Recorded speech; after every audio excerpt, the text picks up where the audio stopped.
How you feeling about Bills Patriots? How's everybody feeling today? Feeling good? Mike Vrabel 6-0 as a Titans coach off the bye. New England gets it off the bye. They are underdogs. The Patriots are underdogs in this game. I saw Stephon Diggs was asked about that. Did you see this clip? I did. Okay. It's funny. If you haven't seen the clip, I'll tell you the short version of it. I picture when you've got your Bills fans that are a little bit all over the map on how they feel about Diggs. Yep. Some of them, me, I'm in this camp, really appreciate what he did here. No ill will, really, and think he's a hell of a player and remember the time fondly until the breakup, which happened, and that happened.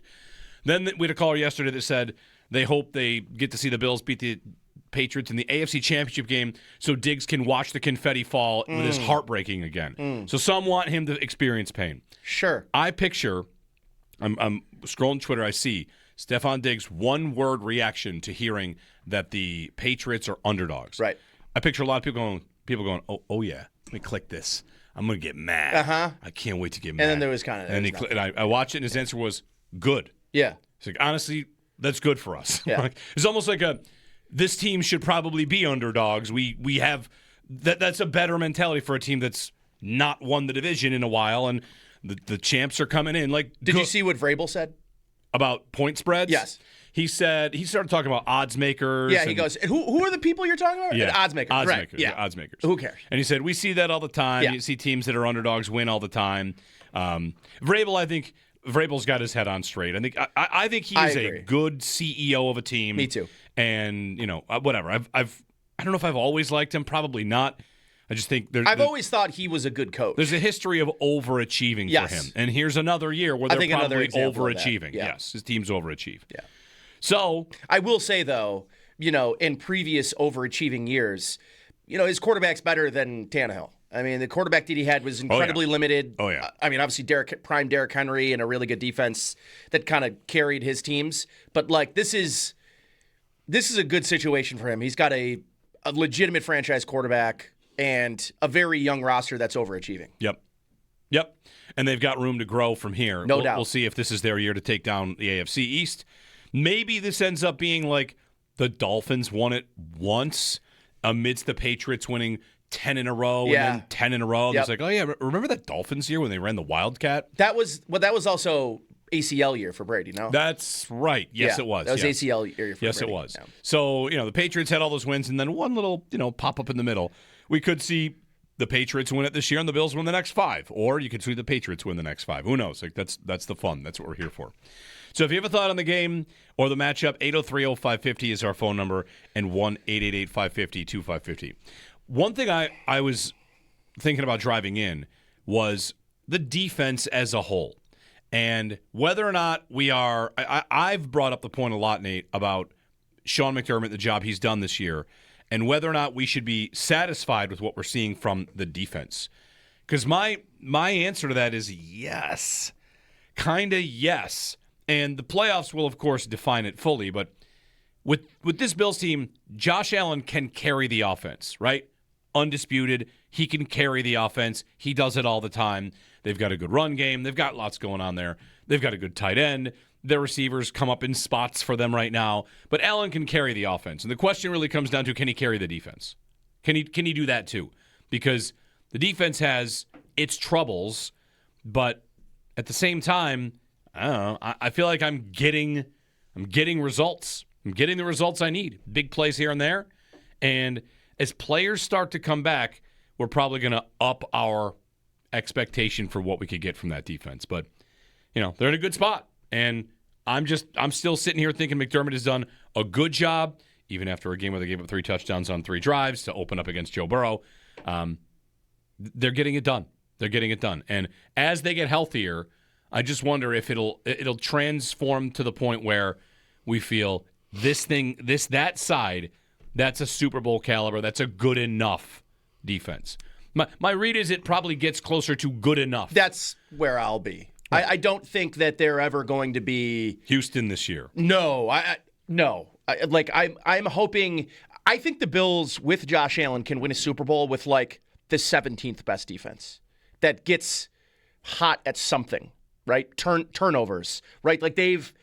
short of last week, the Bills really haven't had the same juice turning the football over like they did last year. Like, part of last year wasn't just that the offense had historical turnover numbers and sack numbers and negative plays, right? Like, eight fumbles and interceptions combined last year. Yep. Historical. But on the other side of the ball, they may not have had a historical time turning the football over, but it was at a high enough frequency where, because of how little they were turning the football over on offense, any turnover defensively created such a margin for error for the opponent. And I think if the Bills can get back to a little bit more of that, you heard Josh Allen talk about this week, like, he's like, we're pretty good if we don't turn the football over. And that's right. And I think this offense can get away with turning the football over once.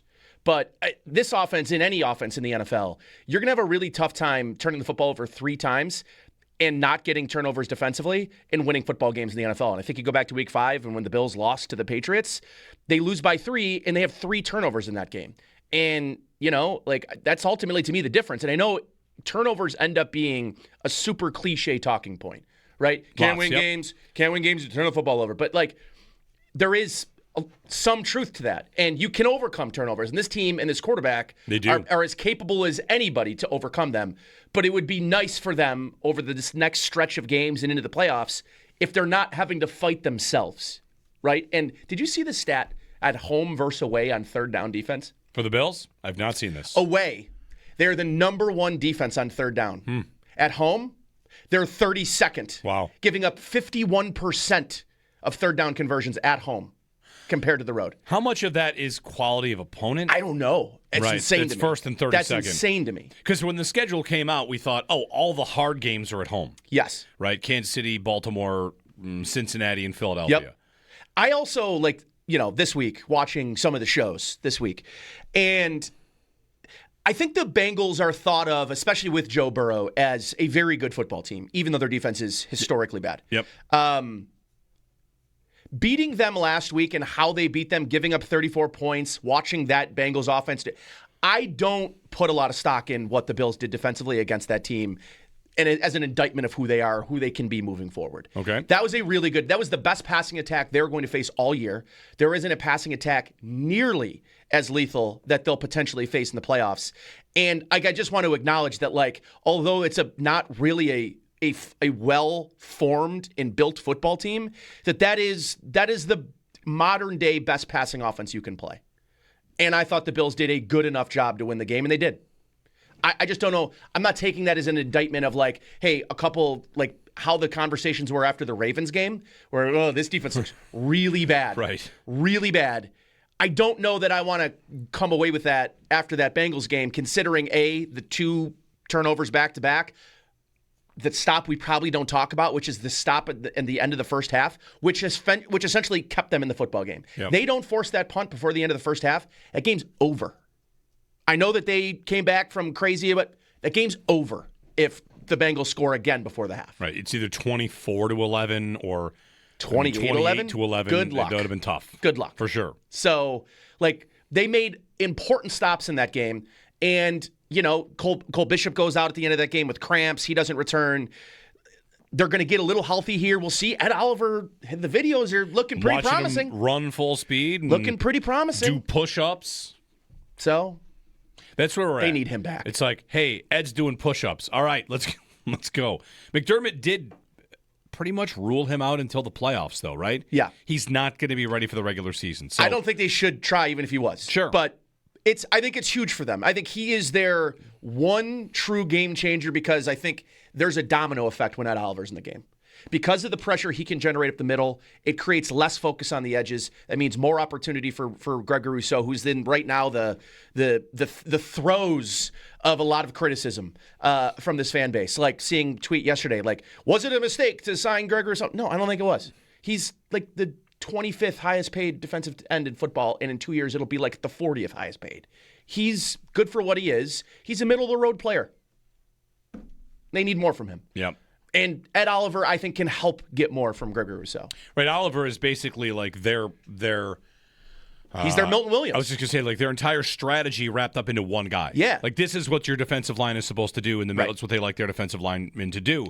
And if Oliver can, he played like 2.5 games? Yeah. And he was incredible in those 2.5 games. Does he still lead them in sacks? He's second. Okay. He's second on the team in sacks. Which is nuts, right? Yes. Bosa leads them, and Oliver's tied for second. Yeah. So Oliver back, Bosa back. That'd be big. Their pass rush, I mean, before the injury to Bosa that took him out last game, their pass rush had really dried up. And I saw something, Brett Coleman of Bootleg Fantasy Podcast or whatever, I forget where Brett Coleman is, Underdog as well, that the upcoming edge class in the draft is unbelievably good. Good. So lock it in, 32nd pick. Maybe 30th, whatever. We'll see what it No, I like 30 seconds. 30 seconds. That works for me. Yeah, edge early. Hey, don't hedge on that. I like no, 30 that's seconds. right. That's right. Because they're going to want to get younger at that position. Anyway, that's a digression.